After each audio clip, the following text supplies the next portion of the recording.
کرتا ہے، کوئی چاند کی پوجا کرتا ہے، کوئی سورج کی پوجا کرتا ہے، کوئی آگ کی پوجا کرتا ہے، کوئی مورتیاں بنا کر اس کی پوجا کرتا ہے. مختلف قسم کے مذاہب کے لوگ ہیں. 42,000 مذاہب ہیں.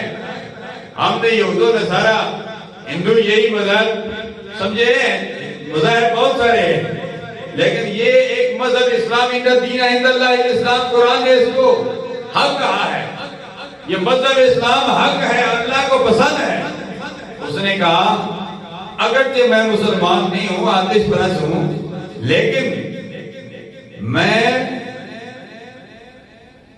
اسلام کا احترام کرتا ہوں کیونکہ اس مہینے میں روزے رکھنے چاہیے. تو اب میں مسلمانوں کے سامنے تو نہیں کھاتا نا، اپنے گھر میں کھاتا ہوں. اس لیے تو سرے عام کھا رہا ہے. رات کو خواب آیا، جس نے رمضان شریف کا ادب و احترام کیا، رات کو کیا دیکھتا ہے کہ وہ کلمہ پڑھ رہا ہے، لا الہ الا اللہ محمد الرسول اللہ. صبح اٹھتا ہے کہ میں نے تو خواب میں کلمہ پڑھ لیا ہے. سمجھ گیا اسلام سچا مذہب ہے، وہ مسلمان ہو گیا. یعنی ادب کی وجہ سے آتش پرست کو بھی اللہ نے ایمان کی دولت سے نواز دیا.